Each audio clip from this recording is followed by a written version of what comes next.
Muito boa tarde a quem está aqui comigo ao vivo pelo Instituto Vida e Psicanálise e pelo Centro de Estudos de Terapia e Psicanálise, o CETEP, para prestigiar as principais teorias do trauma e da tanatologia. E sejam bem-vindos e bom dia ou boa noite para quem está assistindo a nossa aula, que está sendo gravada através das plataformas aonde esse vídeo será vinculado. Eu espero que vocês tenham uma experiência extraordinária nesse momento em que nós trazemos a público uma aula sobre esse tema tão importante, um tema que fala sobre todos nós, que é a questão do trauma sob o ponto de vista psicanalítico, e essa apresentação dessa função, desse trabalho na tanatologia, que é um trabalho muito nobre e que pode ser exercido por vocês, já que o tema referenciado na tanatologia, que é a morte e o morrer, são também temas que perpassam a nossa existência, tanto sob o ponto de vista psicológico, quanto do ponto de vista existencial, humano e filosófico. Deixa eu me apresentar, alguns aqui já me conhecem, já são meus alunos em outros lugares. Eu sou o professor mestre João Pedro Roriz, formado em psicanálise clínica e familiar pelo CETEP. Sou bacharel em comunicação, sou licenciado em História e Filosofia, pós-graduado em psicanálise clínica avançada, sou pós-graduado lato sensu também em psicopedagogia, sexologia e docência, sou mestre stricto sensu em psicologia pela Universidade Vale do Rio Grande do Sul, autor de 38 livros. Você conhece um pouco melhor a minha trajetória no meu site joaopedrororiz.com.br e no telefone que eu já estou disponibilizando aí para vocês através do nosso WhatsApp. Então, terminando aqui a nossa fala, venha conversar comigo sobre os nossos cursos, sobre terapia, supervisão. Quero dizer a vocês de antemão, e eu vou lembrar isso ao longo da aula também, que eu estou hoje como coordenador do curso A Clínica do Trauma e da Tanatologia, que é uma iniciativa do Instituto Vida e Psicanálise, com o CETEP, que é nosso parceiro nesse projeto. É muito bonito esse projeto, gente. É um curso com 20 aulas, são 10 módulos no total. É um curso de 9 meses, mas você pode levar 15 meses para realizá-lo. É um curso que pretende ser uma especialização no campo da clínica do trauma e da tanatologia, para que você que já trabalha com diversos tipos de público possa ser também um terapeuta no campo clínico, tratando a questão do trauma e também um acompanhante de famílias, pacientes paliativos, pessoas enlutadas no campo da tanatologia. O CETEP é uma escola de formação de psicanalistas e terapeutas, fundada há 8 anos e hoje já conta com 2.000 alunos. A matriz fica em Campinas. Eu já estou aqui disponibilizando o telefone, porque se vocês querem se matricular no nosso curso da Clínica do Trauma e da Tanatologia, quem está fazendo o atendimento é a Secretaria do CETEP. Já liga para lá, já manda uma mensagem demonstrando o seu interesse. As turmas que nós estamos montando agora é para a modalidade EAD. Então, o curso está todo na plataforma do CETEP e vocês terão acesso a partir da matrícula e poderão concluir o curso no tempo que vocês desejarem. No Instituto Vida e Psicanálise, que fica na cidade de Capela de Santana, no Rio Grande do Sul, nós temos projetos de terapias, testes psicológicos, telemedicina, cursos, supervisão para psicanalistas e também temos a nossa associação psicanalítica. E você poderá entrar no nosso site, vidaepsicanalise.com, você poderá participar enviando artigos para a nossa revista especializada, compondo o nosso quadro de terapeutas, enfim, vindo também participar no âmbito da supervisão e da psicanálise. Está aí o nosso contato para que vocês possam enviar o WhatsApp e se inteirar um pouco melhor.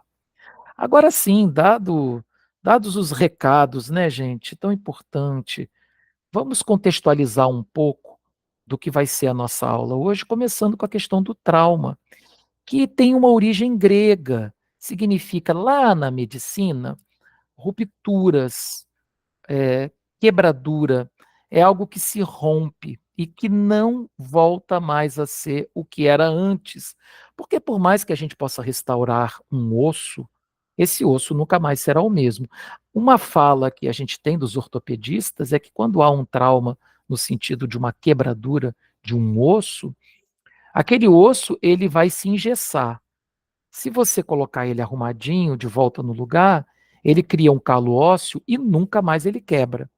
Então veja como o trauma fortalece, desde que você faça as associações corretas e consiga fazer o colamento da maneira mais adequada e funcional.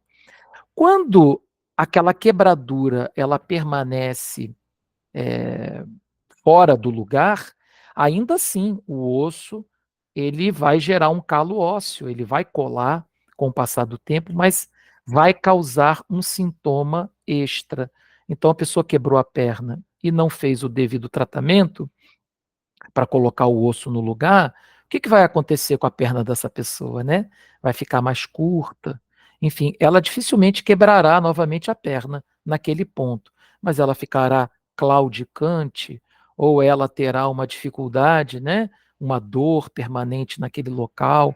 Então, o trauma psíquico, ele foi entendido pelo Freud sob as mesmas bases, só que trazendo então para a questão psicológica, para a questão de um olhar sobre essa quebradura, sobre esse evento que dividiu a sua vida entre antes e depois. E que, se não for devidamente analisado, se não for devidamente direcionado, entendido, compreendido, ele poderá criar um calo ósseo, poderá criar uma sedimentação que poderá, enfim, causar efeitos negativos na vida do sujeito. E como é que funcionam esses efeitos negativos? Como é que a gente entende isso em saúde mental? Eu vou explicar ao longo dessa aula.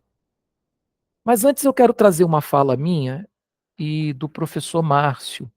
O evento traumático nem sempre é sentido como tal. Isso é importante lembrar, nem todo mundo sabe que sofreu um evento traumático, tá? Por quê? Porque tem situações traumáticas que o sujeito normaliza, naturaliza. Isso por conta da cultura, por conta do ambiente. A pessoa ela pode achar conveniente recalcar, ou seja, ele acredita que isso já não faz mais parte da lógica pessoal dele. Só que nós, psicanalistas, sabemos que todo elemento que recalca, toda pulsão que é mantida longe da consciência, porque fere um extrato social, porque fere uma conveniência é, relacional, permanece em algum lugar, né? Permanece numa instância muito própria que a gente chama de inconsciente. E olha só que interessante, o trauma, o evento traumático, ele pode até ser ah, aparentemente superado através do esquecimento. Só que ele se transforma numa pulsão, ele condiciona lógicas de entendimento de vida do sujeito, desejos que o sujeito tem, né, as excitações que esse trauma causa, libera muitas pulsões que o sujeito sequer sabia que existia dentro de si, e essas pulsões, uma vez condensadas, elas criam uma pressão na barreira de recalque. E com isso o sujeito ele vai sempre manifestar algum sintoma. A melhor metáfora que eu tenho é daquele curto-circuito que rompeu o fiozinho, mas não rompeu completamente, sabe como é? E toda vez que aquele fiozinho encosta no cano de ferro, te dá choque quando você encosta na, na torneira da casa. Quem tem casa antiga sabe do que eu estou falando, né? Então, toda vez que essa pulsão bate na barreira de recalque, gera um compromisso no consciente. Então, o sujeito, às vezes, fala sobre o trauma sem sentir, age como se tentasse resolver o problema traumático e não percebe. Lida com situações como se tivesse ainda tentando lidar com o trauma. E aí os nossos queridos colegas neuropsicólogos, eles têm uma fala muito importante aqui. Vocês estão pensando que a psicanálise não conversa com o behaviorismo, não conversa com a neuropsicologia? Conversa sim. Os nossos queridos amigos neuropsicólogos, eles vão lembrar que o cérebro é uma máquina de resolver problemas. Então, situações que teoricamente ficarem aberto, o cérebro tenta voltar naquele episódio, né, de alguma maneira, para tentar resolver. Então não é à toa que a gente percebe muita gente espiando eventos traumáticos sem saber, entrando de novo em situações de perigo, entrando de novo em situações para tentar sublimar alguma coisa que ficou em aberto naquela situação que ela viveu durante o trauma. Há uma camada fina entre realidade de um passado que não pode ser revisitado, ainda mais quando ecoa de tempos abissais, com a ficção de uma imaginação fértil que tenta, a partir de fragmentos de ontem, compreender melhor os tempos atuais. A fantasia faz esse papel. A gente quer resolver o problema, não consegue, porque ele ficou no passado. E naquela época você não tinha estrutura para a resolução do conflito. E agora você pensa que pode, de alguma maneira, voltar ao passado para resolver fantasiosamente a questão. E às vezes o trauma nem é seu, é de outra pessoa, mas enfim. Na terapia, adivinha o que, que acontece? Esse sujeito tem acesso a esse passado através da fala. E, de certo modo, ele consegue reviver essa lógica, às vezes até encenar essa lógica, e fazer gozar, finalmente, através das representações sintomáticas, os sonhos, através dos gestos, dos atos falhos, da livre associação, aquelas pulsões que estavam, enfim, tão antigas dentro deles, querendo, né, dizer alguma coisa.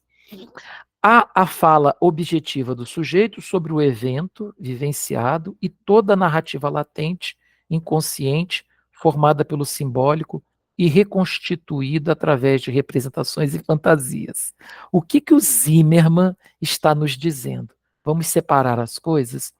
Existem duas maneiras que o sujeito professa o trauma que passou. Já vai anotando isso no seu caderninho. Tem a fala objetiva, tá? O sujeito sabe que passou por um trauma. Ele sabe que aquilo não foi legal. Ele sabe que aquilo ali mexeu com ele e ele ainda tem isso muito vivo, tão vivo que ele não consegue nem respirar. Ele não consegue seguir adiante. E tem aquele sujeito que faz uso de mecanismos de defesa, negação, ele projeta no outro, ele faz identificação projetiva, ele sublima, sublima, sublima, mas ele não entende que passou por um trauma, tá? Ele vai tentar experienciar isso simplesmente através das simbolizações.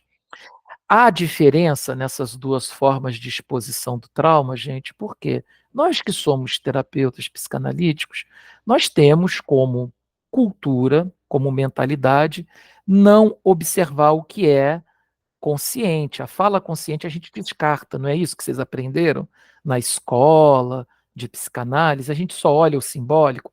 Pois deixa eu trazer uma notícia para vocês. No campo da clínica do trauma, quando o sujeito fala de um trauma consciente do trauma que passou, a gente escuta essa consciência, tá? Porque a gente quer trazer para a consciência o fato traumático, ok? Então, o sonho do traumatizado, ele vai ser um sonho ips literis, tal e qual aconteceu no trauma. É talvez uma das poucas exceções, né, em que a gente escuta o consciente do sujeito. Só que eu vou dizer uma coisa para vocês: a maioria dos nossos clientes ainda não sabe que sofreu algum tipo de trauma, porque, como eu expliquei, muitas vezes foi naturalizado, ou muitas vezes doeu tanto que a consciência fez questão de fingir que não aconteceu. Tá? Ainda mais quando acontece na infância, né?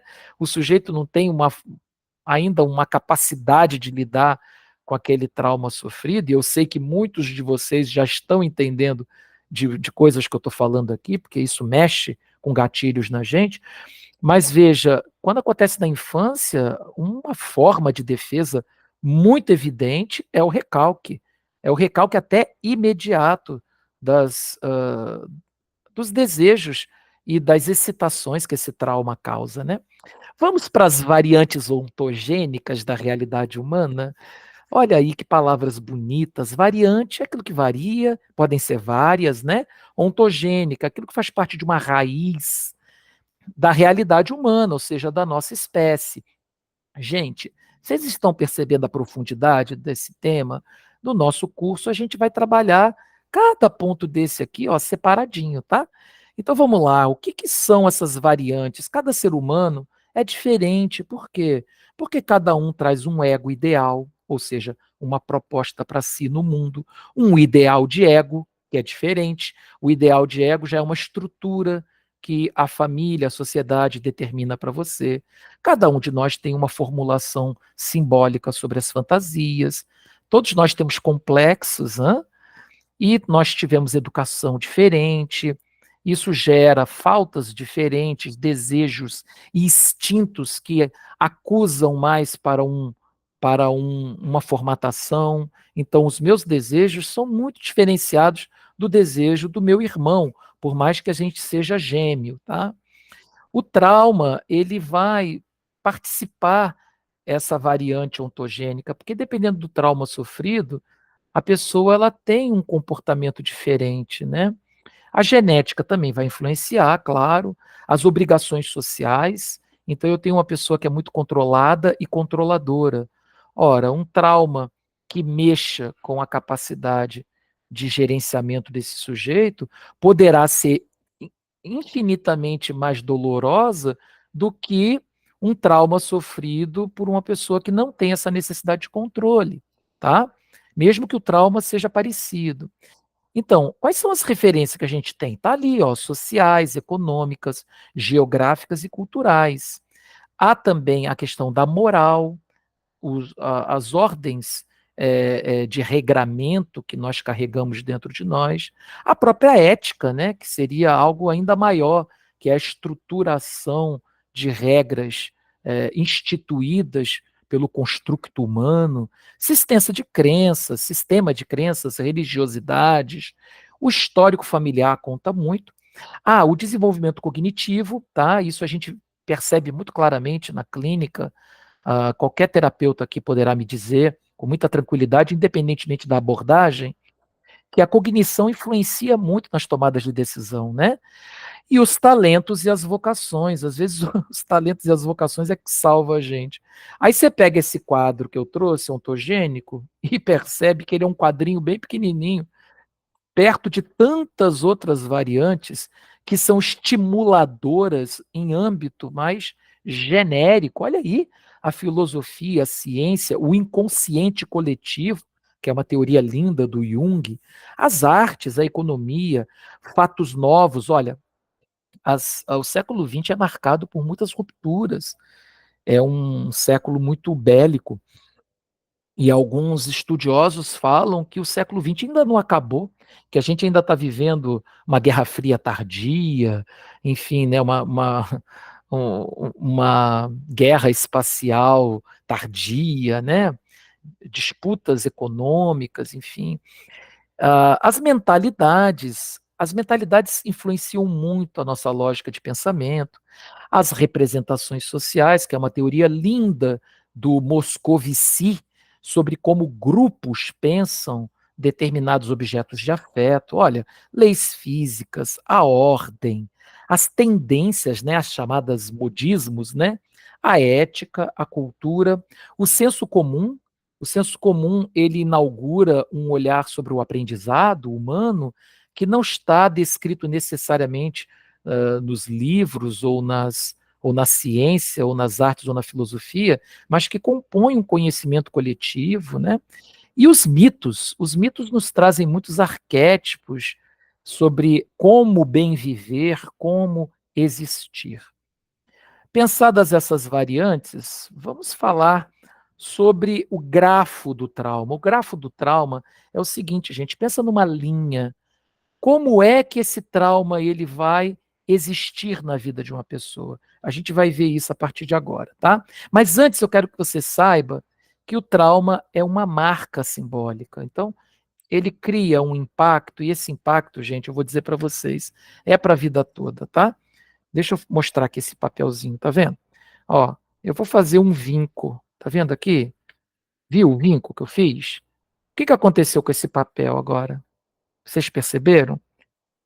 O vinco é o trauma, é uma marca, tá vendo? Ele direciona para uma direção só. Esse papel agora nunca mais será o mesmo, né? O que eu posso fazer como terapeuta? Ajudar esse cliente a fazer isso aqui, ó, e olhar para esse vinco, olhar para essa marca, né? Às vezes até vão ter alguns pacientes nossos que vai tentar fazer o movimento contrário, né? Para desvincar. Só que acaba reforçando ainda mais o vinco, né? Mas tudo bem. Ó, pelo menos agora já não está direcionado mais para o mesmo lugar, tá vendo? Ele ainda está dobradinho, ó, tá vendo? Ele ainda está, né, ali com uma marca, essa marca fica, não tem jeito. Você pode fazer o que for, ela vai continuar ali. Porque nós somos feitos dessas marcas, né? Quem sabe com o passar do tempo a gente não começa a perceber que essas marcas elas nos projetaram, elas nos possibilitaram criar um entendimento sobre nós mesmos.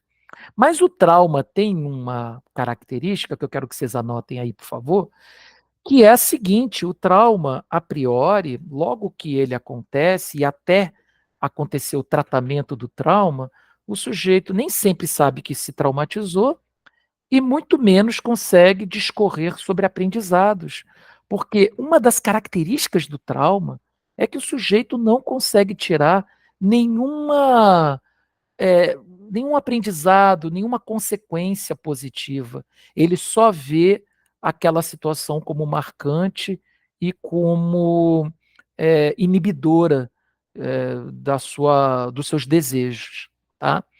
O que esse sujeito não sabe é que o trauma, na verdade, gerou nele um conhecimento tão grande sobre as potencialidades desejosas dele, que é mais fácil recalcar do que lidar com isso, tá? Então, o trauma também tem esse efeito. Eu costumo dizer que o cliente que passou pelo trauma, ele tem a potencialidade de se conhecer melhor do que qualquer outro cliente. Mas ele não sabe disso ainda. E ele tem medo de descobrir isso. Eu vou dar um exemplo para vocês. Vamos supor que eu perdi meu pai. Eu tenho verdadeira adoração pelo meu pai, eu amo meu pai. Estou trazendo aqui uma situação hipotética, tá? E aí o meu pai vem a falecer. Pois bem, nós sabemos que inconscientemente todo menino, quando é criança, tem uma espécie de rivalidade com o pai, não é? Só esse princípio já permite o psicanalista entender que, apesar dessa criança ferida, né, estar triste pela partida do pai, ela também está feliz. Porque, veja, se o pai vem a falecer, essa criança pode sobreviver como adulta. Ela agora estará sozinha, isso traz medo, mas também traz excitação. Ela vai se vingar, né? Eu detesto fazer isso aqui com as mãos, mas eu sou obrigado. Ela vai se vingar, entre aspas, né? De situações em que esse pai pode ter sido opressivo, então, olha só, como é que ele lida com o sentimento de gozo na morte do pai? É com culpa, é muitas vezes com o recalque, porque ele não quer reconhecer muitos desses desejos que se transformam em pulsões dentro do sujeito. E aí vai gerar o quê? Ansiedade, vai gerar um comprometimento ético, emocional, né? Que vai ser representado através do quê? Dos sintomas. Então veja bem que o trauma tem muito a ver com a relação com a biografia, a relação que você tem com seus entes queridos, a forma como você normalmente representa as suas questões traumáticas, as suas questões emocionais, a forma como você vem lidando com esse simbólico ao longo da vida, né? O trauma também exige tratamento, tá? E é difícil tratar pessoas que não sabem que precisam de tratamento, mas elas sentem a angústia, né? O que que é a angústia? É um sinal emitido pelo ego dizendo que há material recalcado.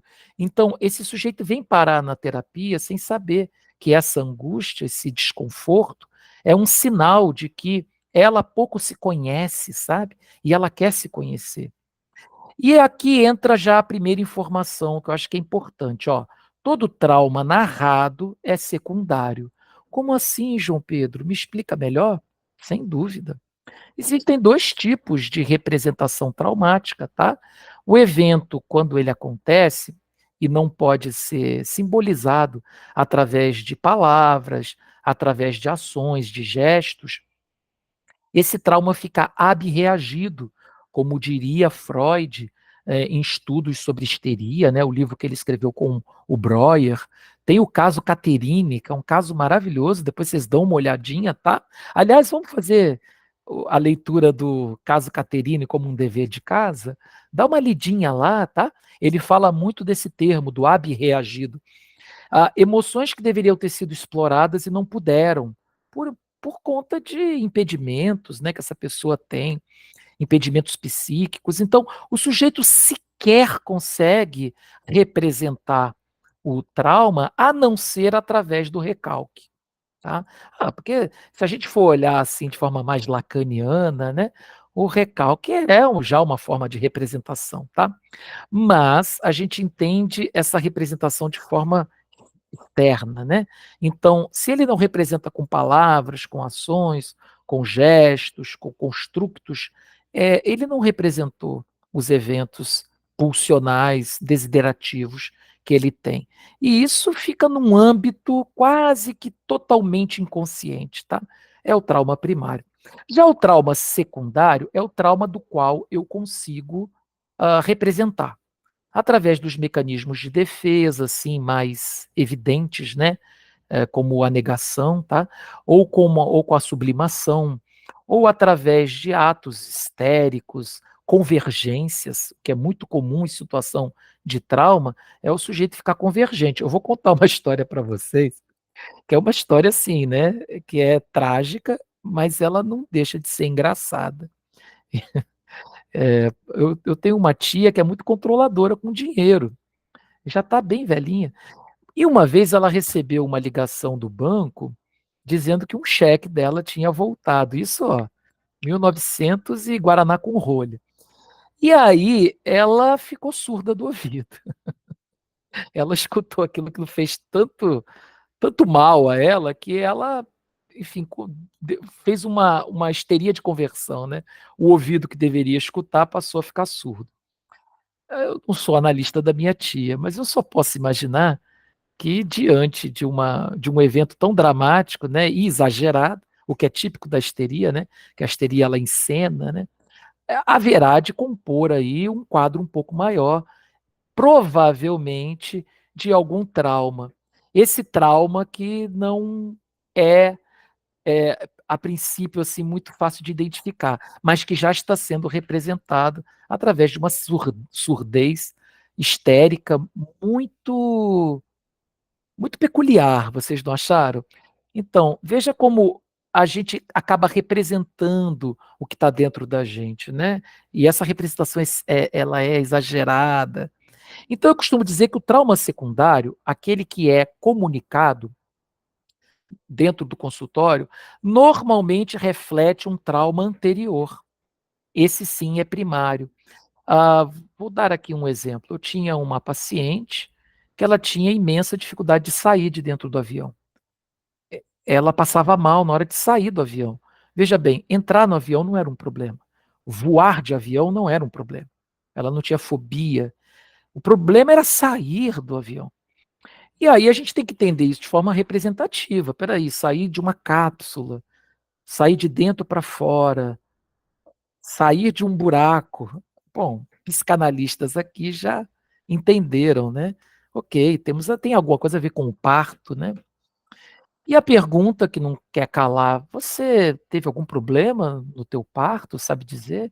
"Ah, minha mãe me conta que eu demorei para nascer e eu fiquei em sofrimento dentro do ventre materno sem o líquido". E é uma história dramática, né, e a primeira coisa que a gente faz é: "Nossa, eu sinto muito". E isso já ajuda a pessoa a lidar com o fato, né. Veja como ela estava agora abreagindo a um trauma que ela vivenciou quando ela era nenenzinha, né, o que é extremamente interessante. Bom, nós todos passamos por traumas, gente, só que tem aquele trauma que ele é estrutural, né, é aquele trauma que a gente tem que passar, tem jeito não, a gente está fadado à vida, né, como diria o poeta. Então o nascimento a gente considera um trauma, a gente cria situações para que esse trauma seja o menor possível para a mãe e para o filho. Mas é um evento traumático, né. A descoberta do eu significa a perda da mãe. Então eu perdi minha mãe como um ser mitológico e agora eu tenho que contar só com esse corpo aqui. O atravessamento da linguagem, a gente fala, segundo Lacan, para reclamar a falta. O Édipo é um evento traumático porque a descoberta do amor, né, e do desejo, ela vem seguida de uma castração. Então a gente descobrir que o nosso desejo ele tem bordas, isso pode ser extremamente doloroso. A própria descoberta da sexualidade, aí eu falo de uma sexualidade objetiva, lá na adolescência, e você abandonar o corpo da criança, abandonar a identidade da criança, os pais da criança, para encontrar esse novo eu que se relaciona e que tem que gozar em grupo, e que o seu gozo tem que ser o gozo do outro, porque a criança é autoerotizada, a fase fálica, a criança busca o prazer próprio, na fase genital, o gozo tem que ser compartilhado. Viu a diferença? Gente, vamos ler Arminda Aberasturi. O livro Adolescência Normal, de Arlinda Aberasturi, fala sobre isso. E nós vivemos também os traumas casuais. Quais são os traumas casuais? São as tragédias da vida da gente, né? Existem as tragédias, as catástrofes e os abusos, que são aqueles traumas recorrentes, que já é citado por Freud lá em estudos sobre histeria. No nosso curso A Clínica do Trauma e da Tanatologia, que eu tenho o prazer de ministrar e coordenar, através do CETEP, em parceria com o Instituto Vida e Psicanálise, a gente aborda cada um desses tipos de trauma, né, bem devagarzinho. Quem foi meu aluno, quem é meu aluno desse curso, sabe o que eu estou falando. A gente vai passando situações com o estudo de caso. A gente falou muito, inclusive, semestre passado, sobre a catástrofe que aconteceu no Rio Grande do Sul. A pandemia também entra um pouco como exemplo, né, que é um evento mais recente, inclusive que foi tema da minha dissertação de mestrado também. Vamos lá, importa lembrar, eu quero só lembrar, porque alguns colegas estão chegando agora, que você pode se matricular na nossa clínica do trauma e da tanatologia, tá? Para ser um aluno e aprender os manejos clínicos adequados para tratar assuntos como luto, trauma, abusos, tá? Pacientes paliativos. As matrículas estão abertas para o curso EAD. Isso no CETEP. Vamos lembrar, então.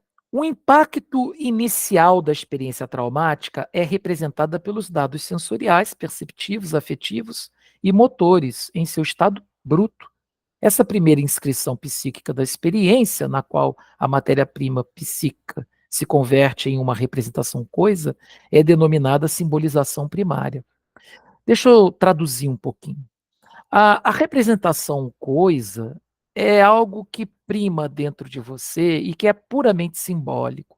Não tem um corpo, ela tem uma percepção, ela é um éter que nós carregamos e que espelha tudo que a gente conhece. Então, assim, como é que eu sei reconhecer um barco, um navio? Porque eu tenho alguma representação disso dentro de mim. O Lacan chama de representação coisa. Tem uma história interessante, os indígenas, há um estudo que diz que os indígenas espanhóis, indígenas espanhóis ficou estranho, né? Os indígenas pré-cabralinos, né, pré-espanhóis, eles não sabiam o que eram as naus, o que eram os navios. Eles nunca tinham visto estruturas humanas tão grandes. Eles conheciam apenas aqueles barcos menores, né?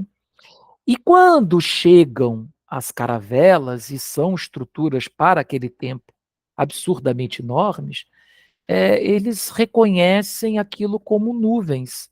Eles não conseguem processar a chegada dos barcos porque eles não tinham uma representação sobre aquilo. Então, o aviso que é feito entre aqueles povos é de que havia chegado nuvens estranhas por causa das velas que faziam assim ao vento. E aí desce o primeiro espanhol com um cavalo, aquele sujeito barbudo, sujo, em cima de uma besta que eles jamais tinham visto, né? Nunca se tinha visto um cavalo em território sul-americano, né? E aí o que, que esses indígenas vão entender? Que os deuses chegaram à Terra e vão se render. Então é por isso que poucos espanhóis tomaram reinos tão grandiosos. Veja, gente, eu estou resumindo a história aqui de forma bem genérica, né? Claro que tem mais sobre isso, mas parafraseando é isso mesmo. Então veja como a gente só processa conscientemente aquilo que a gente tem representado dentro de nós na forma de um repertório, tá? Vamos para a parte 2. A necessidade de transmutação desses dados sensoriais para que o fato vivido ou testemunhado possa retornar ao sujeito na forma de imagens mentais. Esse segundo estágio de simbolização secundária consiste na transformação da representação coisa em uma representação palavra, sendo então registrada no aparato linguístico e, assim com sorte, poderá se tornar passível de comunicação e tratamento. O que, que o Lacan está falando para a gente? Ele está dizendo que a representação coisa ela vai transmutar em uma versão simbólica um pouco mais corpórea. E como é que a gente consegue corporificar os nossos desejos? Colocando esses desejos em pequenas cápsulas. Essas cápsulas são as palavras. Então, as palavras, elas são endereçadas e elas carregam só um pouquinho dos nossos desejos. Os desejos são muito ricos, as palavras são muito pobres. Por mais ricas que as palavras possam ser, são pobres diante da riqueza dos nossos desejos. Não à toa somos sujeitos da falta, não à toa tentamos gastar esse desejo através da fala e não conseguimos. Há sempre uma sobra de angústia. Mas veja o movimento humano, que coisa espetacular. Transformar aquilo que é representação coisa, que é um simbolismo primário, em um simbolismo secundário, imagético, projetado num corpo linguístico. Fantástico. Já vimos aqui a diferença entre o que é simbólico e o que é imaginário, tá? O simbólico é aquilo que prima dentro de mim, o imaginário é aquilo que é corporificado e que é representado através de ações e de palavras. Clinicamente, o trauma tem o efeito de interromper esse processo em algum ponto específico. Gente, o Roussillon está avisando para a gente que é nesse momento que o trauma faz uma marca psíquica. Quando acontece um evento traumático, o sujeito já não é mais capaz de transformar a representação coisa numa representação palavra. Ou seja, aquilo que prima dentro do sujeito já não ganha cor, percebeu? Há uma distinção, então, entre o trauma primário, que obstaculariza a simbolização primária, né, e o trauma secundário, que impede a simbolização secundária. Eu sei que algo me incomoda, mas eu não sei dizer o que é. Ou até posso conscientemente saber que eu sofri um trauma, mas eu não sei dizer por que, que ele me perturba. Perceberam?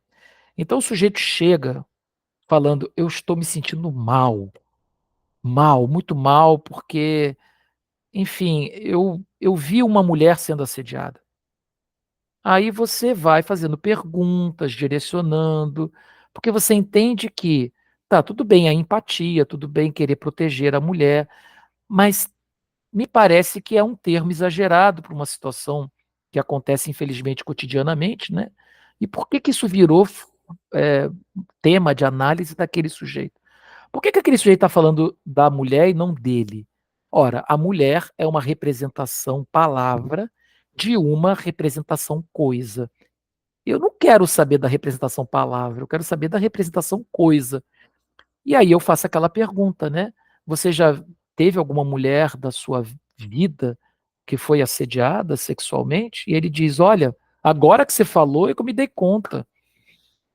Ah, a minha mãe, quando era criança, ela foi assediada por um tio, ela sofreu um abuso".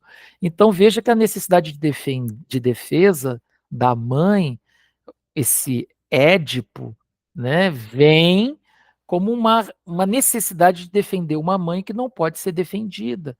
E isso gerou nesse sujeito um compromisso, tá. Só que até então ele não conseguia muito bem expressar o significado, né. E aí a gente continua investigando e tá, e essa mãe não teve uma proteção? Não, ela não foi muito bem protegida e te digo mais, foi por causa disso que ela também não protegeu a gente, porque ela não teve um modelo de mãe adequada e por conta disso também não conseguiu nos proteger. Aí eu já sei que algo aconteceu com ele. Ele ainda estava projetando na mãe uma questão que é dele e que por puro recalque ele não quer contar agora. Tá? E tá tudo bem. A gente vai esperar o momento certo. Mas isso uma hora vai chegar. Tá, e ela nunca te protegeu, mas de que maneira e em que momentos você também se sentiu desprotegido? Aí nós vamos começar a falar do trauma dele. Então veja como a gente vai cavando, né, e vai encontrando esses eventos traumáticos que vão sendo marcas psíquicas que se comunicam e vão cada vez se aprofundando mais até chegar a um lugar mais inconsciente. Eu gosto muito dessa metáfora. Essa metáfora aqui é muito bonita. O trigo, a farinha e o pão, da Minerbo. A primeira fase do tratamento na psicanálise é o acolhimento. Então a pessoa ela tem uma ideia do que incomoda ela, a maneira que ela puder simbolizar isso, tá bom, a gente vai acolher. Poderá levar semanas ou meses, às vezes anos acolhendo. São analisados nesse processo que, como, quando, onde. É o processo de colher o trigo. A segunda fase, eu vou nomear. Vamos nomear esses sentimentos, só que o terapeuta espera que o próprio paciente faça esse movimento, né, de dar nome aos seus sentimentos, dar nome aos seus algozes, dar nome ao evento traumático que ele passou, como ele se sentiu, o que que ele pensa. Vamos também localizar, né, porque afinal de contas esse trauma está muito referente a um tempo e a um lugar. É interessante porque no nosso curso, a Clínica do Trauma e da Tanatologia, que eu coordeno pelo CETEP, essa parte de localização e de tempo ganham 2 aulas bem específicas. E o fato de ter ocorrido num tempo e num lugar, já demonstra que isso não é mais recorrente, ou seja, está no passado. E isso já demonstra uma necessidade de lidarmos com isso da melhor maneira. Então vamos lá, o cliente já pode representar seus sentimentos em forma de palavras, quando ele consegue nomear. Tem alguns que não conseguem passar dessa fase, tá. Eu já tive o privilégio de atender uma moça que ela só chorava. E a representação dela era uma protocomunicação. Ela chorava porque o bebê está chorando, porque a mãe não veio, a mãe não acoplou o peito. E aí nós descobrimos que havia um abandono materno, sentido por uma criança muito pequena, que estava ali. E o terapeuta, no processo, na relação transferencial, muitas vezes vai, na fantasia do cliente, ocupar esse lugar, né, faltoso, né. Então, tem que ter muito jogo de cintura, muito tato, né, para lidar com pessoas que estão passando por situações, de desamparo, né. Porque para o inconsciente, gente, esse evento acabou de acontecer. "Ah, mas ela tem 50 anos e isso aconteceu quando ela era recém-nascida". Por favor, o inconsciente é atemporal. As pulsões do inconsciente, elas não dignificam tempo, tá? Por isso que a gente tem que trazer para a consciência uma lógica de tempo. Espera aí, isso aconteceu quando? Onde? Em que circunstância? Quem era essa mãe? Então, esse é o momento em que o trigo duro passa pelo processo de torra para se tornar farinha. Agora eu tenho matéria-prima. Antes eu não tinha nem matéria-prima direito, né? Eu tinha uma produção ali que nasceu e que eu preciso processar. Bom, agora que eu processei, eu tenho uma matéria-prima efetiva. A terceira fase, que é a ressignificação e a implicação, é o produto da análise, onde o sujeito percebe sua afetação e formas de resolução. Bom, se a gente conseguir chegar nessa fase, vai ser muito bonito. O cliente ele vai começar a perceber que ele também tem uma participação naquele evento traumático, que os desejos que ele possui em relação ao trauma, eles são contraditórios e que precisam ser observados.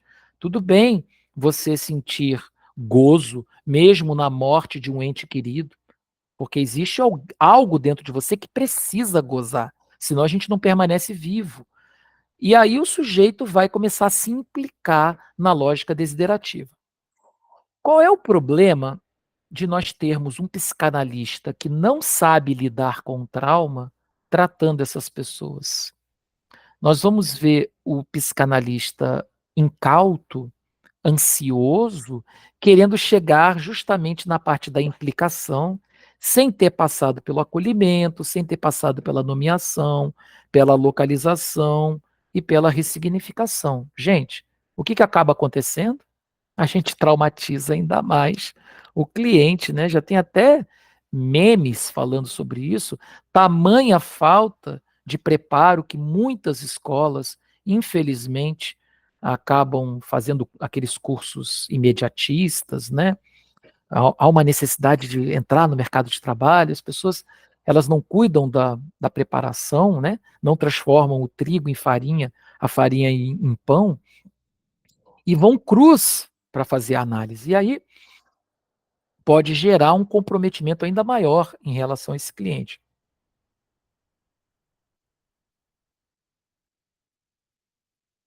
Então, vamos falar sobre o gozo dentro do trauma, porque pode parecer contraditório para muita gente que alguém possa sentir gozo numa situação de sofrimento, né? Porque o trauma causa sofrimento. Mas sem gozo, a gente não vive, tá? A gente tem desejo, que é a expectativa de sentir prazer. A gente pode até sentir prazer quando esse desejo ele é direcionado para uma ação ou para uma realização, tá? E o gozo é o movimento, tá? De direcionamento desse desejo, tá? Então vamos separar melhorzinho isso. Desejo é a expectativa de sentir prazer um dia. Pode ser agora, pode ser depois. O prazer é a realização, né? Quer dizer, isso foi direcionado. E o gozo é justamente o direcionamento. Ah, se a gente parar para pensar, a lógica humana sempre vai atuar numa lógica de gozar, ou seja, de direcionar o desejo para chegarmos às vias do prazer. Percebe isso? Aí você vai me colocar numa situação difícil. Você vai dizer assim, tá, professor, mas e a pessoa que está prestes a morrer? É, como é que a gente pode encontrar prazer numa situação como essa? Bom, i isso é possível, porque tem a pulsão de morte. Todos carregamos dentro de nós, né, um desejo de nos desfragmentarmos, de deixarmos de existir, de voltar para o éter, né, de ir para o paraíso, aí cada um com a sua fantasia, né, de ir para algum lugar, de assombrar os parentes que ficam, enfim. Então, cada um tem uma qualidade fantasiosa que gera uma potencialidade de gozo, porque o gozo é oportunista. Possibilidade de gozo é o objetivo da libido ao tentar descarregar as pulsões em ações possíveis. O gozo ele é reflexivo porque nem sempre espelha seu ideal de eu, mas sem dúvida fala muito do real que decidiu omitir. Por que, que eu digo que o gozo ele é oportunista?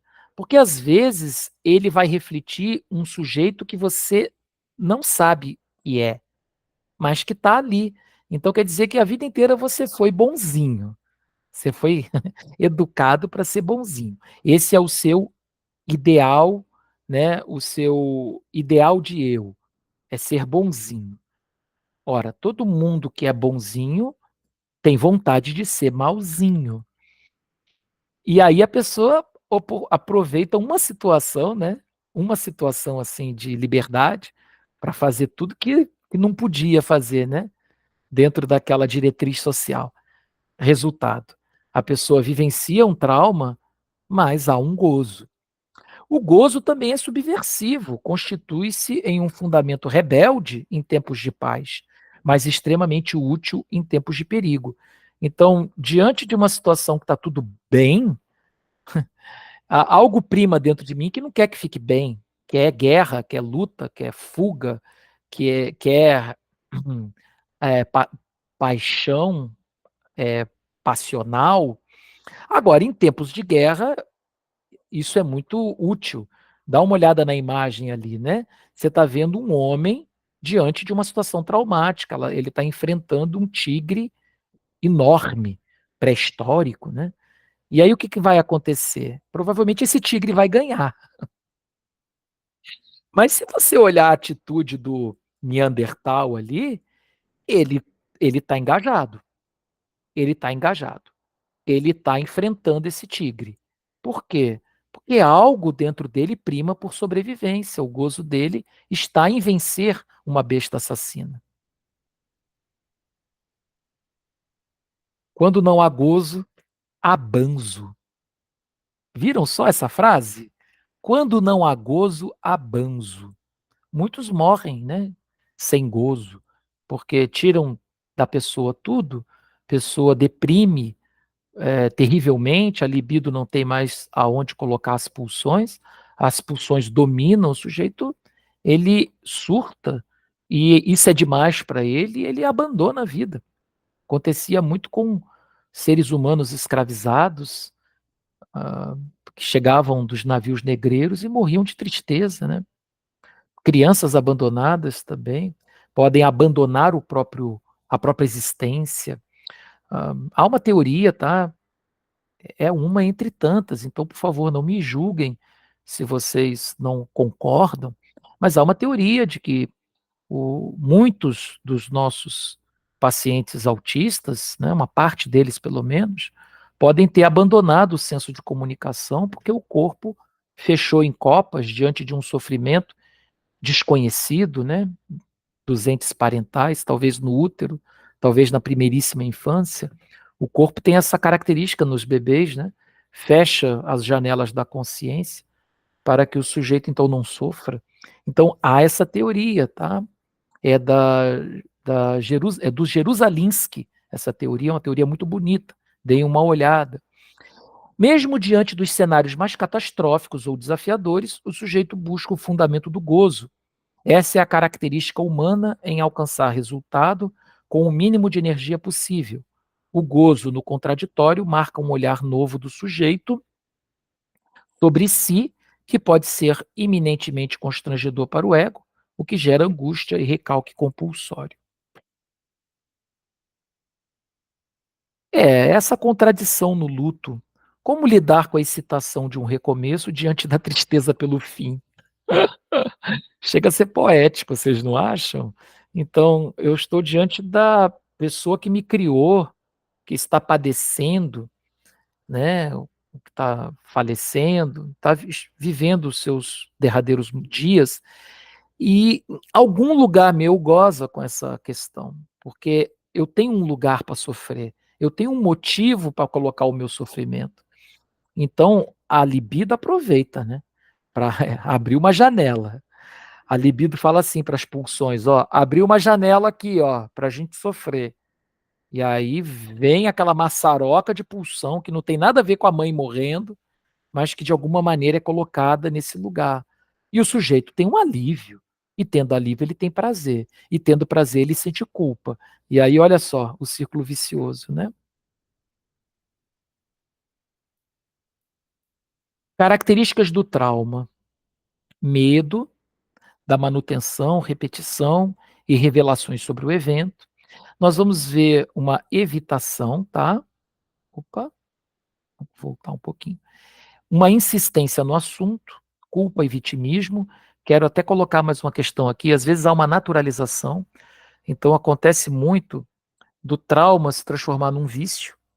Ah, vou dar o exemplo de um cliente que foi recorrentemente abusado na infância, infelizmente, e buscou entender que essa era a realidade. Para não se sentir mal, sendo a exceção virou a realidade. Então, ele passa a lidar com o sexo pervertido, e veja que eu estou usando essa palavra no sentido de perversão da lógica, tá? Não é uma maldade. Maldade foi o que ele sofreu de pessoas mais velhas, enfim, sabiam o que estavam fazendo e ele não. Mas ele, agora adulto, ele faz uso de um sexo pervertido, sob o ponto de vista da lógica, para tentar naturalizar uma opressão que ele sofreu na infância. E quando ele percebeu que a atitude dele era exagerada no sexo, e ao mesmo tempo ele tentava naturalizar um abuso que sofreu, porque ele não via como abuso o que tinha acontecido na infância e que tinha sido bem grave, ele passa então a entrar em contato com esse sofrimento. E esse sofrimento chega pela primeira vez. Ele vinha negando. E não só o sofrimento de ter passado pelo que passou, mas pela falta de amparo, apoio, cuidado. Ao mesmo tempo, tudo que ele acabou recorrentemente realizando ao segurar essa bandeira de que aquele fenômeno traumático e abusivo era normal. Então ele acaba também abusando, ele acaba também cometendo excessos para si e para os outros. A característica do trauma reside também na infertilidade. Que infertilidade é essa? Gente, todas as ações que nós sofremos geram frutos, geram pensamentos, mesmo que sejam situações que não nos fazem bem. Se gerou um aprendizado, um conhecimento, não é trauma, tá? São só eventos que podem acontecer. Agora, o trauma, ele é marcado por uma infertilidade. Não há aprendizado. Tanto é que é aqui que a gente consegue começar a distinguir o que é trauma psíquico, verdadeiro, vamos dizer assim, real, e um trauma que é baseado numa realidade só do sujeito, um trauma fantasioso. Tem gente que fantasia sobre traumas, tá? Mas a diferença está aqui. No trauma fantasioso, a pessoa gosta do trauma, a pessoa acha o trauma o máximo, ela tira várias conclusões a respeito do trauma, e a gente percebe que ele não é um trauma verdadeiramente, é uma fantasia em relação ao trauma. O trauma mesmo, né, que causa uma quebradura no sujeito, ele é evitativo. O sujeito evita falar sobre isso, né? Ele percebe que não aprendeu nada com aquela situação quebrou o aparelho é, executivo, o ego, né? O ego foi substituído por outra coisa. O sujeito já não consegue resolver mais problemas de acordo com aquela situação ou circunstância. Regressividade, o sujeito remonta à situação pretérita. Evitação, o trauma fala muito sobre o sujeito e sua extrapolação do ideal de eu. Quais são os manejos do trauma? A gente tem que ajudar esse sujeito a representar, a tentar-se a forma como o sujeito representa o que aconteceu. Opa, saiu aqui. tentar entender os reflexos que o sujeito teve no trauma de acordo com a biografia dele. Olha, muita gente vai se ressentir, né? Ah, por que que eu agi dessa maneira e não de outra? Ué, porque você naquela época não tinha esse entendimento. Porque olha como era a sua vida. Olha quem eram as pessoas que cuidavam de você. Olha o tempo em que você vivia. Então, dar contextos, né? O trauma se torna a representação de traumas antigos, sim. Muitas vezes, aquela situação comunicada não é o trauma verdadeiro. Ele é só uma representação de um trauma mais antigo e que ficou perdido no vão das ideias, né? E que, ah, e que se liga a essa representação, mas em termos inconscientes. O terapeuta é que precisa mostrar essa cadeia de significantes. Então você chegou na festa e foi zombado porque você tinha um capacete. Ah, eu estava com o capacete na minha mão e as pessoas começaram a me zombar porque eu ando de moto e eu tenho, sei lá, 70 anos e isso é coisa de guri. Então, isso foi um trauma que eu vivenciei essa semana. E a pessoa fica realmente chateada com isso. Resolve ficar afastado das festas, não vê mais os amigos. Aí eu pergunto, tá, o que você fez com esse capacete? Ah, eu escondi ele. Ah, agora não quero que ninguém veja. Ah, o capacete, né? Um elemento de poder. Por que que ele está querendo esconder o poder? Aí eu descubro que esse mesmo cliente levou uma surra quando era adolescente, porque estava, né, numa atitude eh, de autoconhecimento do corpo. Ele estava conhecendo o próprio corpo, a mãe, enfim, ou alguma entidade parental, dá uma surra nesse sujeito por causa disso. E quando pega em flagrante, ele tenta esconder, né, o objeto de prazer dele. Aí eu começo a entender, peraí, tem uma relação aqui de uma coisa com a outra, né? Quando você esconde o capacete, você não está escondendo só o capacete, você está escondendo o objeto de prazer que foi é, impelido, que foi um movimento obrigatório, né? Um movimento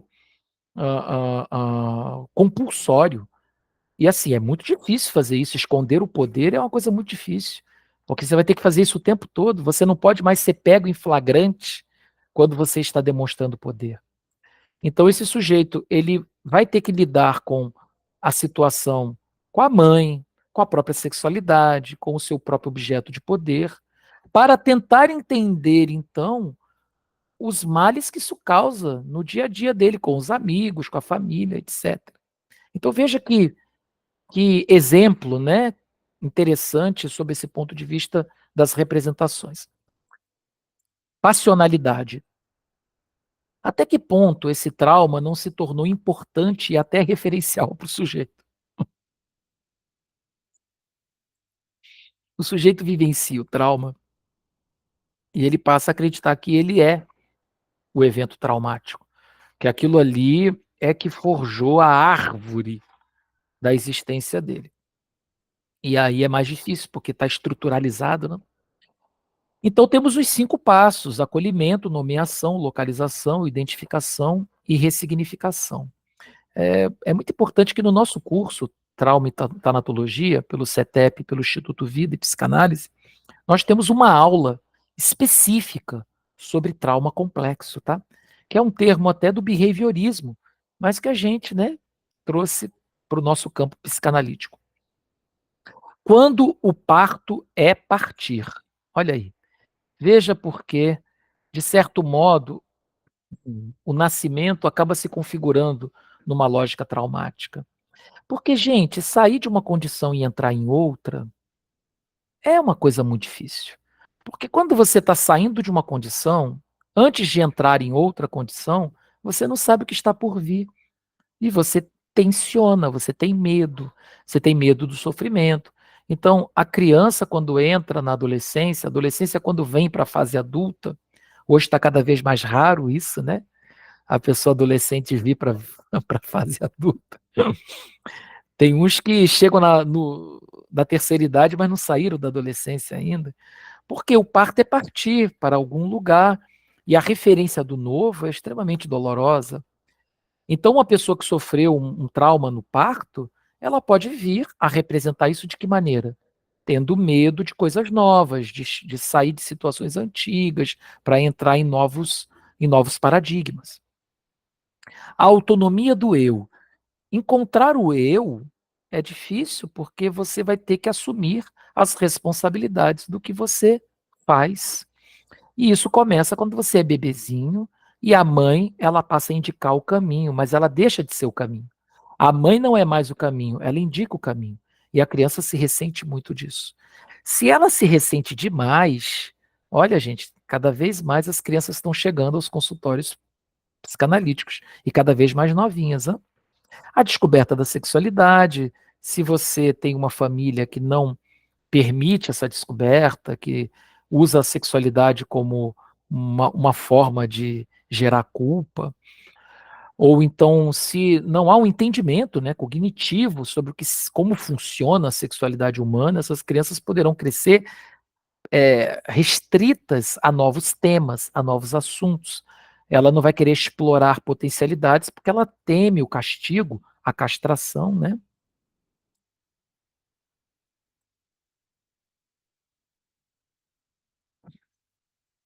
Bom, então vamos fazer um resumão para daqui a pouco a gente entrar na questão da tanatologia.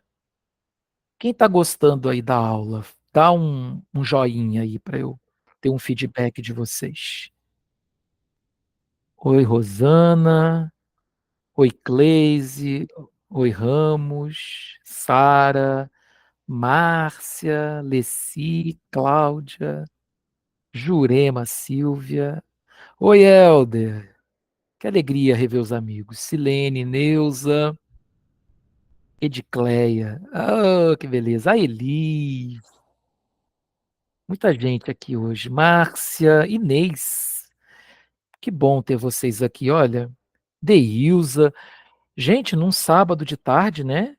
Que é o dia que nós estamos gravando essa aula. É raro, né? Nós temos uma audiência tão alta, né? Vocês abriram mão dos seus finais de semana, ou pelo menos nessas 2 horinhas. Renata, Gleice, Silvia. Então eu tô muito feliz de ter vocês aqui. Enfim, já tem uma perguntinha ali, se a gente vai disponibilizar esse material. O que que vocês acham? A gente vai disponibilizar a gravação da aula, tá? Com toda certeza. O material vocês vão ter disponibilizados se vocês fizerem o curso da clínica do trauma e da tanatologia. Aí vocês vão ter, gente, os slides de todas as aulas, e não é só isso, não. Se vocês se matricularem no curso, a clínica do trauma e tanatologia, vocês vão ganhar um e-book escrito original para o curso, que foi escrito por mim. E vai ser muito bacana, tá? Acompanhar o progresso de vocês. Essa aula aqui, deixa eu contar para vocês, a gente está gravando, ela vai ficar lá na plataforma do Instituto Vida e Psicanálise, e vocês vão ter acesso sim através da plataforma. Vamos combinar desse jeito? Tá? E ela é gratuita. E olha, vocês vão poder pedir lá no site da plataforma do Instituto Vida o certificado por ter prestigiado essa aula aqui comigo. Bacana? Gostaram da notícia? Show de bola. Vamos dar continuidade aqui para a gente encerrar a questão do trauma, entrarmos aí na tanatologia. Todos vivenciamos os chamados traumas estruturais comuns para o desenvolvimento. Os traumas são experimentados e experienciados de forma diferente, de acordo com pessoa para pessoa. Todo trauma é reflexo de uma simbologia e dos complexos do paciente. Desculpe. A origem do trauma reside em uma fragilidade que descende de um trauma anterior, às vezes inacessível. Às vezes, mesmo com a terapia, a gente não consegue chegar a certos eventos traumáticos que aconteceram, por exemplo, na primeira infância. Mas a gente pode supor a partir dos sintomas e das representações, tá? Quando o estado de sofrimento se prolonga por um tempo além do suportável e o sujeito já não tem esperança de ser salvo pelo objeto, entra em estado de agonia. A raiva impotente cede lugar a um estado de desespero existencial, em que o sujeito sente uma vergonha imensa de ser e existir, sente-se culpado e responsável por não ter conseguido resolver a situação traumática. A defesa primária, que o psiquismo mobiliza para sobreviver diante do traumático é a clivagem. Clivagem, gente, é a divisão do ego, tá? A gente faz isso quando a gente é criancinha, bebezinho, que a gente separa os seios da mãe entre seio bom e seio mal. O trauma faz essa divisão, o antes e o depois, o que é bom e o que é ruim, o que é bonito e o que é feio, o que dê certo, o que não dá certo. Então, esse efeito da clivagem é muito comum diante de situações traumáticas, e eu vou dizer para vocês, tá? A minha pesquisa lá na dissertação que eu fiz no meu mestrado da Fevale demonstrou, conseguiu comprovar, e graças a isso hoje eu sou mestre, eu passei lá na banca, conseguiu comprovar que houve uma redução da cognição de crianças e adolescentes diante de traumas vivenciados durante a pandemia. Então veja como essa clivagem do ego, ela reduz o entendimento do sujeito, porque comprime os entendimentos que antes eram libertários e que agora restritos a uma lógica punitiva, cástrica, há resultados muito superficiais, antes e depois, bonito e feio, certo e errado. E isso, essa bipolaridade, não, essa palavra não é boa, essa particularização do ego, a palavra também não foi boa. Esse ego bipartido, pronto, agora eu encontrei uma palavra boa. Esse ego bipartido, essa clivagem, ela gera uma deficiência cognitiva e vai gerar uma deficiência também intelectual. Às vezes, uma deficiência social, tá? Eu sei que aqui eu já estou trazendo um pouco para o campo do behaviorismo, mas eu vou falar para vocês, olha, as linhas da psicologia, elas se relacionam, tá?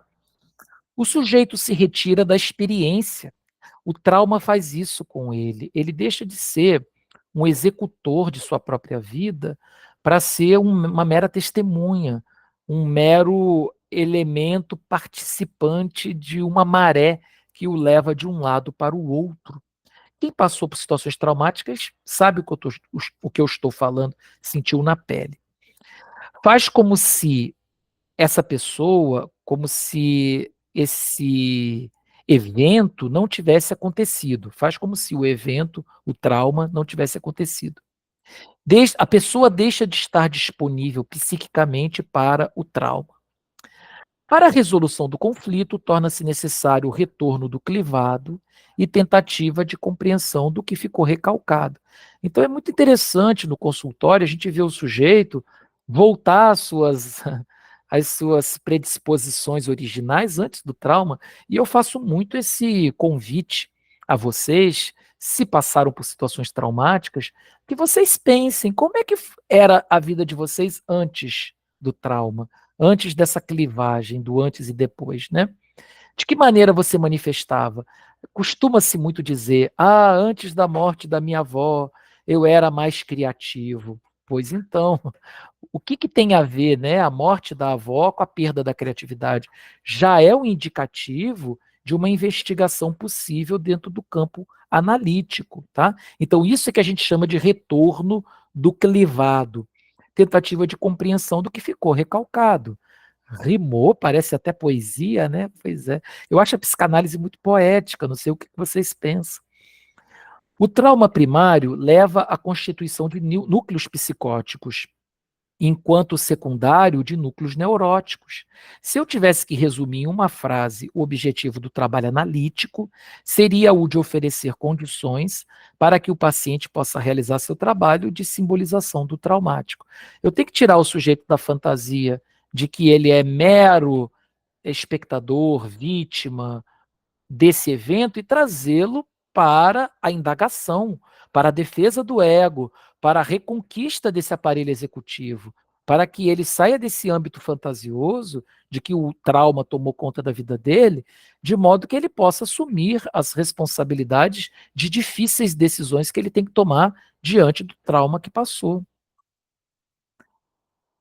Para Freud, só há trauma se houver predisposição e até fisiológica, cognitiva, social, emocional para isso. Aí vem a teoria da histeria, né? Os histéricos sofrem de reminiscências, não se desembaraçam do passado e acabam alheios ao período presente. Está aí o Freud, palavra dele. Reconheça um trauma. Se há defesa do evento traumático, bom, essa frase aqui, há controvérsias. Vamos lá, vamos tentar entender melhor. Tem pessoas que normalizam o trauma, como se o trauma não fosse traumático, tá? Então não é uma defesa do trauma, é porque a pessoa não entende aquilo como trauma. Então se você vier falar, olha, isso é um trauma, ela vai dizer que não, que você é louco, tá? Não é que ela está defendendo a violência, ou a agressão, ou a catástrofe, ou a tragédia. Não, é porque ela não pensa que isso pode ser realmente um trauma. Ela coloca isso num lugar comum. Tá? Agora, se o sujeito diz que vivenciou um trauma e ele defende o trauma no sentido de que houve um aprendizado em torno do trauma, então não é. Não é. Pode até ter sido um evento incapacitante, pode ter sido um trauma naquele momento que ele conseguiu superar, porque tem isso também, tá? Às vezes a gente supera os traumas, gente, e tá tudo bem, né? E a gente quer falar sobre isso, ok?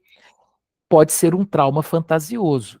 Agora, o trauma, quando ele acontece, a pessoa foge da visão do trauma, ela nega a visão do trauma, ela não quer estar no mesmo lugar do trauma. E o trauma demanda submissão. A pessoa baixa a cabeça, a pessoa ela só ressente, ela fica sem saber o que falar, como agir e o que fazer. Vamos lembrar do Rei Leão, o personagem Simba do Rei Leão. O Simba, ele perdeu o pai numa armadilha causada pelo Scar, que era o tio dele, né? Veja, gente, nós estamos recontando para crianças a história de Hamlet de Shakespeare. Se vocês não tinham feito a conexão, vamos começar a fazer agora, tá? Rei Leão mistura Hamlet e Rei Lear, que são duas obras magníficas do Shakespeare, e com o gênio do Elton John, com aquelas músicas maravilhosas. Então, é lindo de viver. Mas, enfim, esse garoto, ele não amadurece. Por quê? Porque, poxa vida, o tio que causou a armadilha colocou a culpa no sobrinho. O seu pai morreu por tua causa. Ele acredita na autoridade do tio, né? Não imagina que esse tio possa ter feito uma maldade, há uma negação aqui também, né? Há um desejo de ser culpado. Ele já mostrava essa tendência e de repente ele perde o brilho no olho. Aí ele anda aí com uns riponga, né? Ele anda aí fumando umas lesmas, né? Com uns dilemas assim, meio carpe diem, nada contra, tá, gente, por favor. Mas ele anda com a galera aí mais alternativa, né? Galera do bem, mas assim, mais alternativa, numa tentativa de se encontrar. Até que ele chega no psicanalista. Alguém se lembra quem era o psicanalista da história? Vocês não se lembram, né? Vamos assistir o Rei Leão de novo? Então, ele encontra um macaco. Vocês estão me ouvindo? Tá logadinho aí para vocês? Ok. Ele encontra o macaco. O macaco mostra a verdade para ele, mas o macaco não chega e fala: olha, a verdade é essa daqui. Seu tio matou seu pai. Não. Ele dá caminhos para o Simba descobrir a verdade. E quando o Simba descobre a verdade, ele fica bem pistola e vai lá tomar o trono, né, do seu tio. É aqui que todo mundo se pergunta, né, ser ou não ser, eis a questão. Ser esse ser que eu preciso ser, ou ser o complemento desse ser que é o não ser, que é aquilo que experimenta a não existência. Isso é muito profundo. Não há aprendizagem no trauma, a não ser quando você passa pelo ato analítico. O ato analítico te coloca diante de você mesmo. E tem aquela cena linda, né? Que o macaco mostra o reflexo do Simba no espelho d'água. Até para mexer com esse Narciso dele. E quem conhece a mitologia da história do Narciso sabe do que eu estou falando. Então, o trauma ele é marcado pela repressão, pela negação, pela omissão, né? de si mesmo diante do evento que aconteceu. Eventos traumáticos podem também acontecer por conta de questões externas, né? São as chamadas tragédias. A tragédia ela é marcada por passionalidades humanas. Então, imbróglios humanos, né? Traições, assassinato, essas referências conflituosas entre pessoas, ela é uma marca da tragédia. Já a catástrofe está muito relacionado a esse poder divino de mexer com as nossas estruturas de forma a nos manter alheios a essas decisões. São decisões naturais, é a catástrofe natural, é a pandemia, é, é a inundação no Rio Grande do Sul, né? É o incêndio, é aquilo que ninguém pode prever. É a tsunami. Quem é que não se lembra das tsunamis de 2004? Aí tem umas questões interessantes, né? Por exemplo, o 11 de setembro é uma tragédia ou é uma catástrofe? A gente tem que olhar por esse âmbito. Por exemplo, é uma tragédia sobre um ponto de vista, né? Quer dizer que há pessoas que estão se matando. Houve um atentado terrorista. Mas também aconteceu uma catástrofe em decorrência da tragédia, porque dois aviões se chocaram com o centro do poder, pessoas morreram. Todo um projeto de aviação, que era o Concorde, foi cancelado por causa das mortes, porque aquelas pessoas ricas que trabalhavam no World Trade Center é que pegavam o Concorde. Então a sociedade deixou de evoluir tecnologicamente por causa disso. Houve uma catástrofe econômica, porque a partir daí, não sei se vocês se lembram, 2008, veio a crise do petróleo, porque os Estados Unidos mandou invadir os países do Oriente Médio. Então, olha só como é que uma coisa vai intricada, ligada na outra, e até esse novelo de lã gastar todo o seu imbróglio, são muitas catástrofes em decorrência de uma tragédia. Então a tragédia ela é sempre humana, mas a catástrofe a gente não consegue prever. A Lea Jacta Est, o dardo foi lançado, a sorte está lançada, o aleatório está lançado. Basta para isso ultrapassar o rio Rubicão. Quem assistiu o meu curso, quem é meu aluno lá do curso do Trauma e da Tanatologia sabe do que eu estou falando, a Lea Jacta Est. Recorrente abuso.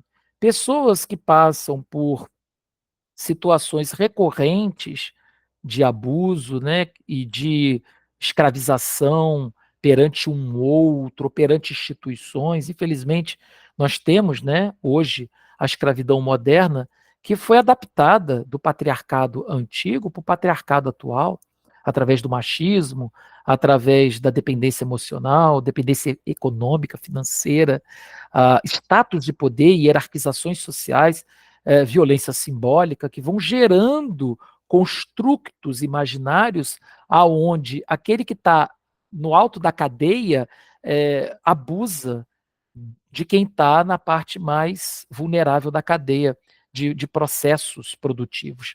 E Karl Marx, ele falava já sobre isso desde a Revolução Industrial Inglesa. E aqui, gente, no nosso curso, a Clínica do Trauma e da Tanatologia, a gente abre um pouco de espaço para a história e para a sociologia, tá? Que são dois temas muito importantes para a gente entender os traumas, principalmente no campo da dependência emocional. Quais são os sintomas do trauma? Medo, impotência, frustração, vontade de morrer ou vontade de se matar. Vocês sabiam que tem diferença? A vontade de morrer é para que você morrendo, algo dentro de você morra junto, que você não sabe o que é, mas que te faz mal. Já a vontade de se matar é dar fim à existência. Filosoficamente tem muita diferença. Evitar entrar em contato com eventos circunstantes do trauma denota a existência do modelo econômico da mente descrito por Freud. Então, a gente pega lá, uh, além do princípio do prazer, é livro do Freud, está muito claro o modelo econômico da mente. A minha mente não quer sofrer. Então, eu evito entrar em contato com situações que eu sei que me causam sofrimento. Então aqui me vem a imagem de Dante Alighieri. Você, nessa divina comédia que é a vida, você tem que atravessar o Tártaro, que é o inferno, para chegar ao paraíso. Né? Quem aqui conhece a divina comédia de Dante Alighieri? O cérebro deseja o nirvana, mas não é o nirvana dos budistas, tá? É esse lugar assim que é sem dor, que é um lugar onde eu consigo as coisas sem o mínimo esforço. O cérebro busca isso em tudo. Essa é uma teoria de Barbara Nall, tá? Barbara Nall. O cérebro deseja o nirvana. Então, o que, que eu preciso fazer para conseguir os meus objetivos? E de que modo eu chego nos meus objetivos sem gastar o mínimo de energia? É isso que a gente tem buscado, inclusive, dos aparelhos eletrônicos, né? Para Freud, para esquecer é preciso lembrar, esquecimento é repressão. A gente tem que lembrar os eventos traumáticos, falar sobre eles, trazê-los para a consciência, para descobrirmos, inclusive, que somos muito fortes e que já enfrentamos coisas às vezes até pior. Mas é que os condicionamentos mentais nos trouxeram uma ideia de que a gente não pode prosseguir. Bom, eu vou ter que passar agora para a parte da tanatologia, nesses nossos últimos 30 minutinhos de aula, para que vocês possam conhecer essa profissão. A tanatologia é um campo do conhecimento humano que está ali entrelaçado entre a educação, a psicologia, a assistência social, tá? Mas ele tem um campo novo, é um campo só dele.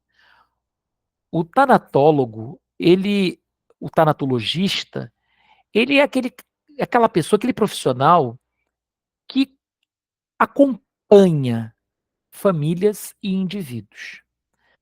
Pode ser num setting analítico? Até pode, mas a gente reconhece mais o profissional da tanatologia atuando na casa, no ambiente, ou seja, ele vai in loco, ele vai ao local. Veja como é diferente da profissão do psicanalista, né, gente? Vocês estão vendo a diferença? O tanatólogo também vai falar sobre luto, também vai falar de fantasias inconscientes, mas ele vai agregar outros valores, o behaviorismo, o comportamentalismo. Ele vai ter que trabalhar com as crenças, com as mitologias, com as religiões, tá? Então, se você não gosta de religião, já não é um campo para você. Porque, assim, você pode não seguir uma religião, não tem problema nenhum. Você pode ser um tanatologista que não segue religião. Ah, eu sou ateu. Ah, eu sou agnóstico. Problema nenhum. Mas você não pode se incomodar com a crença do outro, tá? Porque as lógicas relacionadas à morte e o morrer perpassam pela fantasia, perpassa pela crença. E se há um elemento, né, que nos consola, ainda é esse olhar sobre o éter, sobre aquilo que está para além dos nossos sentidos, esse mundo supralunar, que se você não quiser olhar pelo ponto da religião, problema nenhum. Olhe pelo lado da filosofia. Platão falou sobre o mundo supralunar e por que não reconhecer essa importância, né? Aquilo que está para além dos nossos sentidos. Então, o tanatologista ele vai olhar para a morte e o morrer. A morte não tem a mesma importância em momentos distintos da história. Hoje ela tem uma importância muito grande, mas nem sempre foi assim. A morte já foi uma coisa assim, olha, usual, comum, acontecia todos os dias. A expectativa média mundial de vida era de 21 anos na era medieval, passou a ser 83 anos em países desenvolvidos. Ainda é 77 anos no Brasil, mas olha, eu tenho para mim que isso vai mudar, tá? Porque já está aumentando bastante. Era 45 anos no começo do século XX. Olha que coisa, né? Começo do século XX, gente, há pouco tempo. O brasileiro vivia em média 45 anos. Mas esse índice era puxado muito por conta das mortes prematuras, infantis. Há um relato extremamente dramático de pessoas do interior, e tem um filme ótimo sobre isso, se chama Abril Despedaçado, assista. de que crianças tinham seu aniversário de sétimo ano comemorado porque entendia-se que a partir daquela idade a criança já não morria. Então, muitos só ganharam nome e certidão, a partir dos 7 anos de idade. Eu tive o privilégio de escrever um livro chamado A Marca de uma Rosa. Quem aqui já leu esse livro? Deixa eu ver quantas pessoas vai levantar a mãozinha aí. A- Olha, a Cleise, minha leitora. A Neuza Ribeiro, a Sara. Briana, você leu, que coisa boa. O Ramos. Ah, eu estou tão feliz. Que bom que vocês conheceram a história da professora Rosa, tá? Eu vou falar isso para a professora. A professora Rosa Muniz vai ficar muito feliz. Aliás, ela deu uma palestra para a gente no nosso Instituto Vida e Psicanálise, no curso do trauma. Eu escrevi a história dela e veja, a professora Rosa foi abandonada depois da morte da mãe, quando ela tinha 5 anos de idade. A família não pegou mais para cuidar. Porque havia uma ideia, uma ideação das pessoas daquela época de que criança sem mãe não sobrevive. Então, as pessoas não se apegavam para não sofrer. Então, a professora Rosa foi abandonada à própria sorte, viveu aí até a sua segunda infância nos, nos trancos e barrancos, tá? E ela ainda cuidou dos próprios irmãos para poder, então, dignificar a própria existência, por isso que é uma mulher extraordinária. E aí, gente, ela conseguiu dar nome para si mesma. Então, quando ela vem, ela se apresenta, ela fala dela, ela não tem medo, porque ela precisou aprender a fazer isso, né? E a história de vida dela. Tem um mistério na história, tá? Então, se vocês puderem adquirir o livro, A Marca de uma Rosa, vocês podem entrar em contato comigo, que eu mando autografado para vocês, ou então pode comprar na livraria, tem na Amazon, tem e-book, enfim, fiquem à vontade, tá? Essas fotos, elas são chocantes, porque elas mostram pessoas já falecidas, tá? Quando vocês virem fotos antigas de pessoas assim muito claras, sem nenhum desfoque, é porque essa pessoa não está viva. Nós temos o caso aqui de um menino de olho fechado com a menina de olho aberto. A menina de olho aberto está viva. Você vê que ela está mais desfocadinha, né? Porque ela se mexe. O menino, ele infelizmente já está falecido. Por que que se tirava foto de crianças mortas? Para o pai e a mãe ter alguma imagem, algum registro. Como não era fácil tirar foto, arranjar fotógrafo no século XIX, a gente não pode esquecer que a fotografia foi inventada em meados do século XIX, ou melhor, foi popularizada no século XIX. Era muito difícil ter um fotógrafo, então se chamava o fotógrafo em casa 2, 3 dias depois da morte da pessoa. Então era montado um cenário para fotografar, para que esses pais se lembrassem do filho morto. E era colocado como se ainda vivo estivesse. Parece macabro, né? Bem, é macabro para os dias de hoje. Por quê? Porque a gente hoje evita falar sobre morte. A gente tem medo da morte. A gente quer ter tanto conhecimento, a gente quer ter tanto asseio sobre si mesmo, tanto controle sobre a vida, que a gente não se permite imaginar o novo, o antigo, o que não é estético. A morte, ela não é estética. A morte, ela bagunça a existência. Ela vem como uma imposição, como um dedo de algo divino que mexe mesmo com a existência da gente. Agora, a morte é um dia a ser vivenciado, né? Ao mesmo tempo que a gente não quer saber dela, a gente passa uma vida inteira pensando em morte, né? Pensando nesse único dia. Como a senhora, que eu tive o privilégio de chamar de avó, que passou 30 anos da vida dela, 20 anos, eu estou exagerando, uns 20 anos da vida dela morrendo, né? Quando ela fez 60 anos, começou a história. Porque eu vou morrer, porque eu vou morrer. Quando fez 70 anos, percebeu que não morreu, aí ficou meio deprimida. Poxa, eu não morri.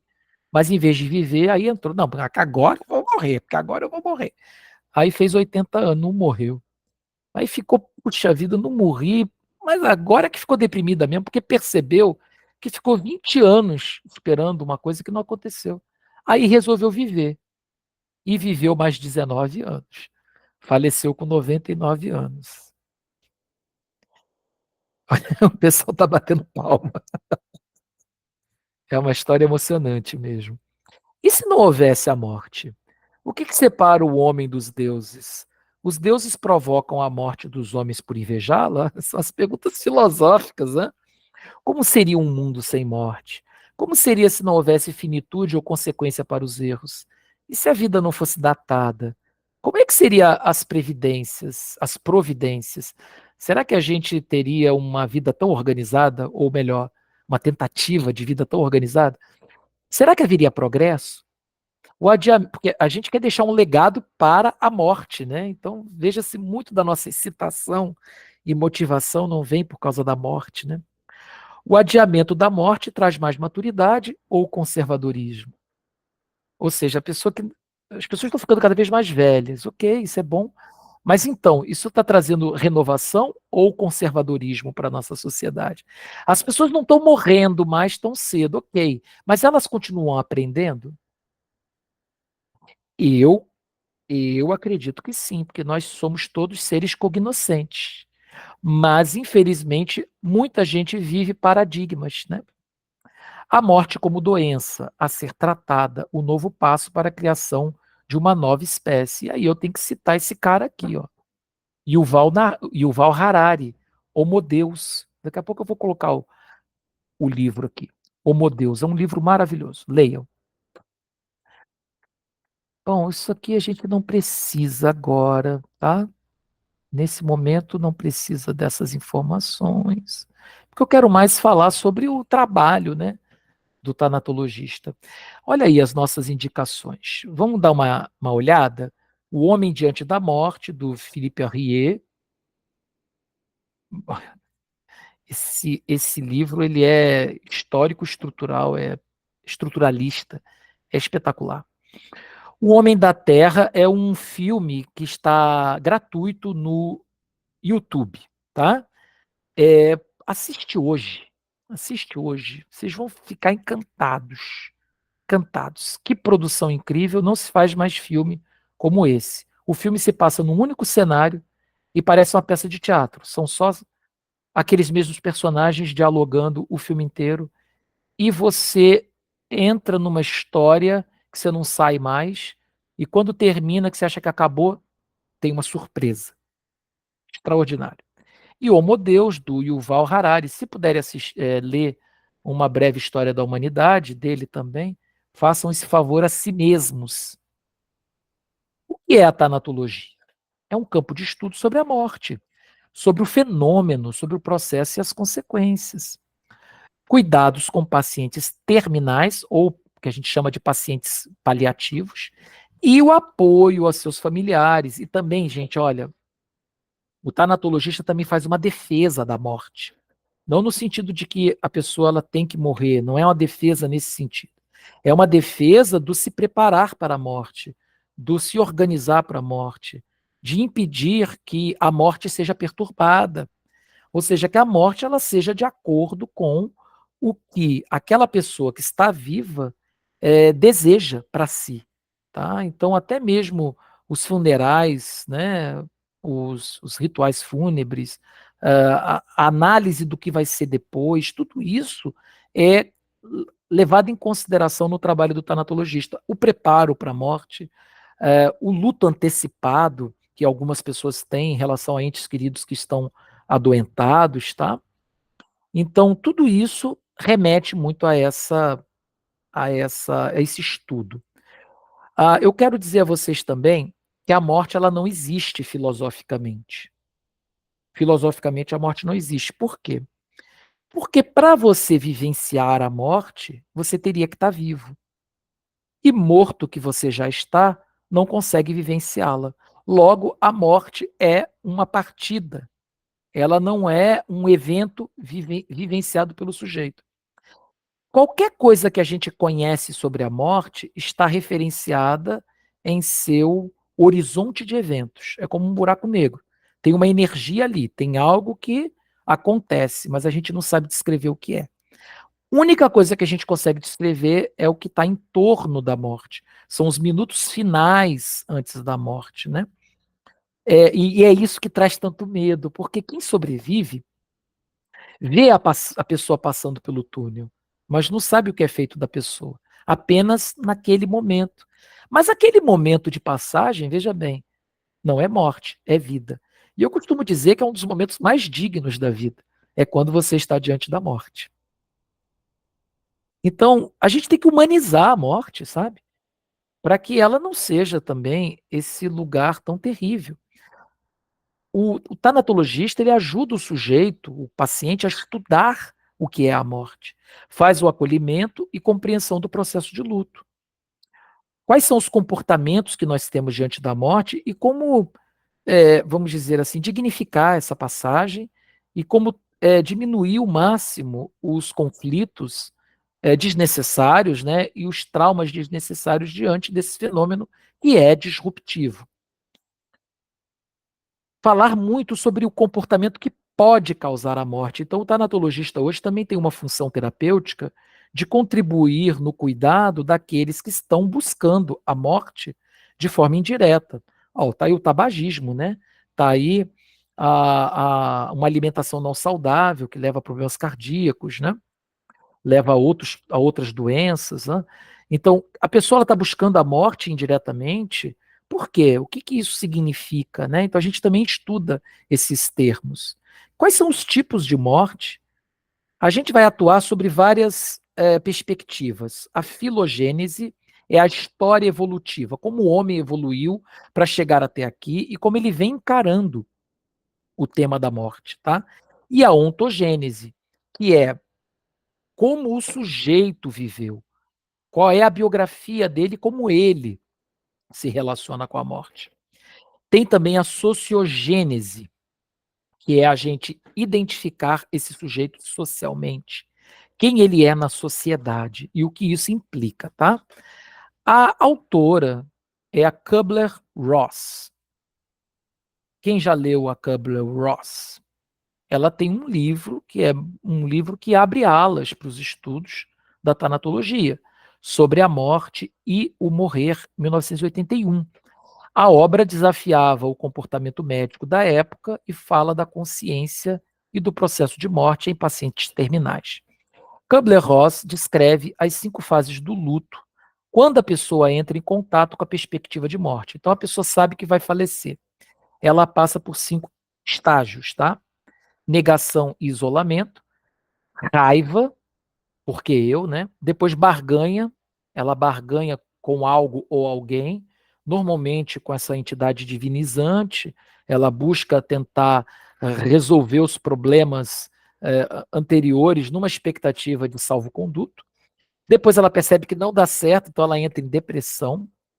E tem uma fala muito forte, que é do Drauzio Varela, e eu acho essa fala forte, tá, gente? Tem gente que não concorda, mas só quem já viu pacientes terminais sabe o que ele está falando. E ele tem lugar de fala, né? Ele diz assim: para o paciente terminal, a esperança é um segundo câncer. Ele não fala com essas palavras, não, tá, gente? Eu estou parafraseando. E se alguém encontrar a citação real, é, me dê o direito da licença poética, né? Você sabe que as pessoas andam tão semânticas, sabe? Então a gente se preocupa com isso. A depressão aqui é o estado de realidade que se impõe. Tem as doenças que são doenças curáveis, e, infelizmente, temos as doenças que não são curáveis, né? A própria morte, o próprio envelhecimento, olha, tem sido visto como uma doença, tá? Eu estou falando em termos médicos muito de vanguarda. O próprio envelhecimento é visto como, atualmente, como um adoecimento generalizado que não tem cura. Então, quando a pessoa ela entra em contato com a verdade da morte, pode ser que ela fique em paz, ou pode ser que ela se deprima no sentido patológico, tá? Normalmente, ela entra em paz. Então, ela tem que passar por esse processo. E para isso, ela tem que perder a esperança. Agora, perder a esperança não significa perder a esperança de uma vida melhor para os seus, para aqueles que permanecem. Não significa perder a esperança de que, ao morrer, você entrará em contato com um futuro desafiador e novo, tá? Perder a esperança aqui não é perder a esperança existencial. Você não precisa perder a esperança de que essa morte pode ser, vamos dizer, uma experiência de vida, tá? O que o Drauzio Varela estava falando é que a gente percebe que muitas vezes pessoas paliativas que estão em sofrimento porque vão morrer recebem esperanças falsas de falsos messias, né? De pessoas que vêm com medicamentos que não milagrosos, que não são verdadeiros, né? E a gente vê muito isso, pessoal. E assim, olha, o tanatologista tem que estar atento, porque as famílias, para fugir do sofrimento, e é inevitável, se agarram a qualquer coisa, tá? Então o tanatologista precisa estar ali. Às vezes ele tem que fazer um papel chato, para ajudar a lidar com essa fantasia de um messianato, de uma cura milagrosa, tá? Não estou dizendo que milagres não existam, já testemunhei coisas interessantes nesse sentido, mas o que eu estou dizendo para vocês é que os milagres que existem vão se somar a uma parcela muito, muito pequenininha, né, de pessoas que morrem por conta de doenças que são doenças mortais. Então, a gente tem que entender isso dentro de um contexto, tá? Então, quem estiver assistindo a essa aula, não julguem o professor, tentem entender o contexto, tá? E por último vem a aceitação. A aceitação seria, sim, há a morte ela acontece para todos, né?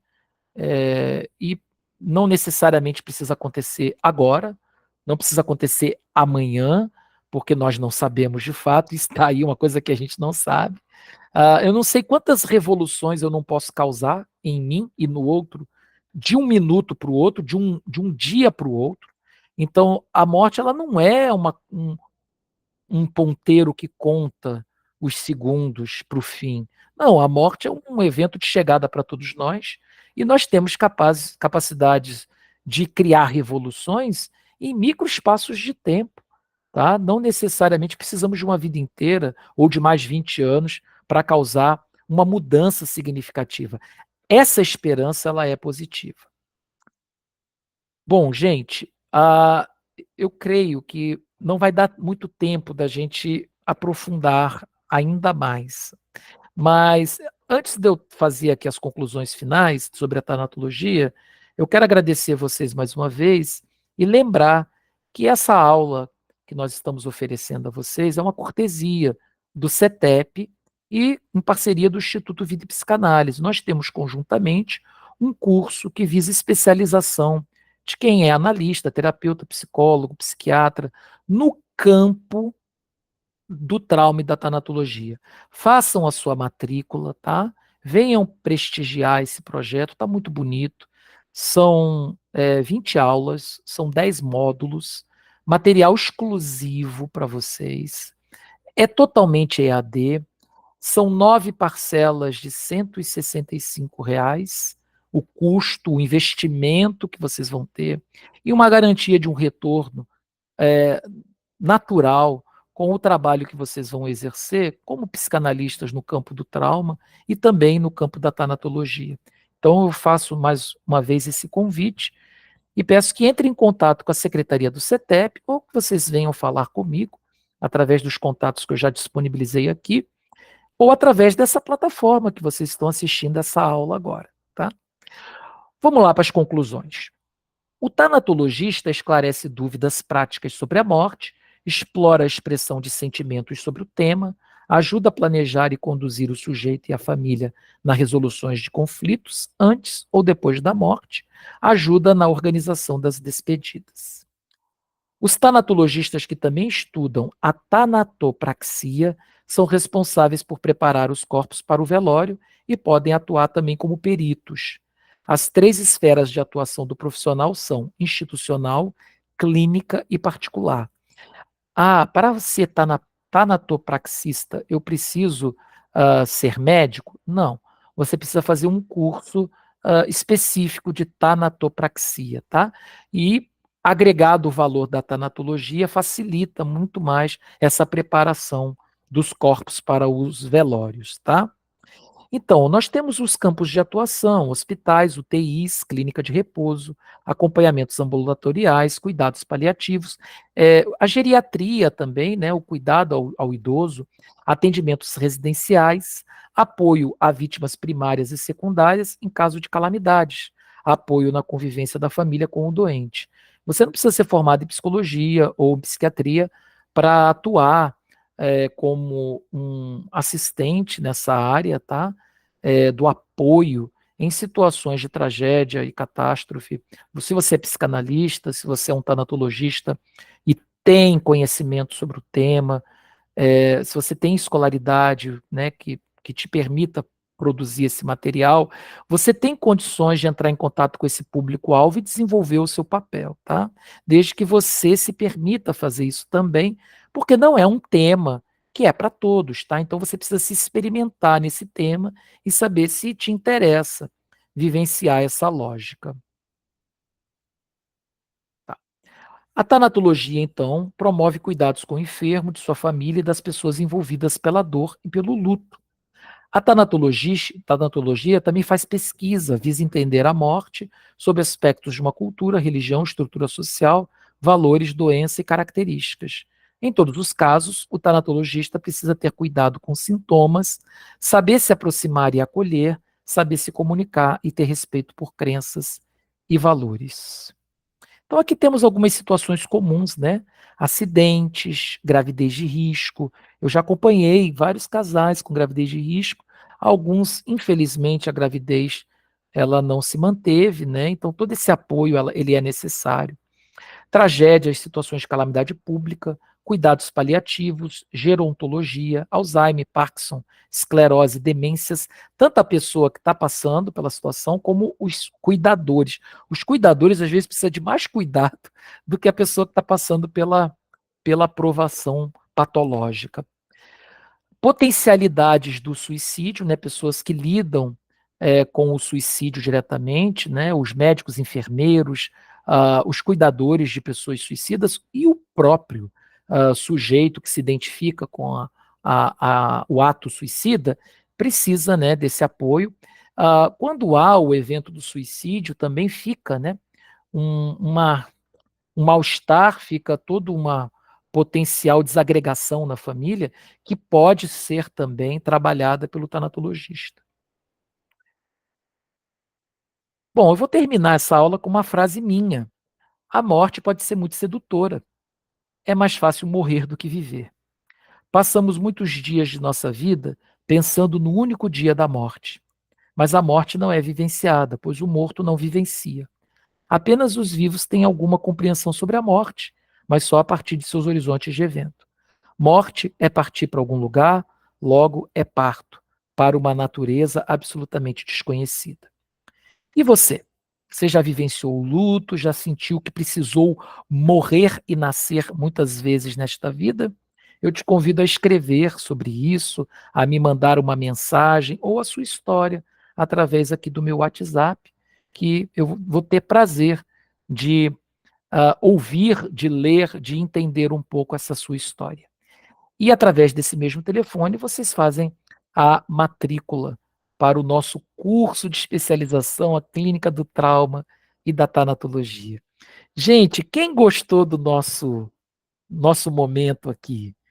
O pessoal que está com a aula gravada não consegue ver, mas tem os coraçõezinhos que estão subindo aqui. Olha quantos coraçõezinhos. A Jurema, a Silvia, Briana, Neuza, Rosana, Cleise, Sara, Leci, Eli, quanta gente bonita. Oh, coisa boa. Sou um privilegiado. Aí está a nossa bibliografia, tá, gente? Da nossa aula de hoje. Lembrando que essa aula está sendo gravada, será postada na plataforma do Instituto Vida e Psicanálise. Eu vou desligar agora a gravação. O pessoal que está aqui online, fica um pouquinho para a gente fazer uma foto, tá? Para o pessoal que está com a aula gravada, deixa eu olhar direitinho aqui para vocês. Eu vou tirar o slide. O pessoal que está com a aula gravada, eu vou me despedir de vocês agora, tá? Vou ficar só com o pessoal aqui do online. Para você que assistiu a nossa aula gravada, nosso forte abraço, espero que tenha sido proveitoso. Até a próxima.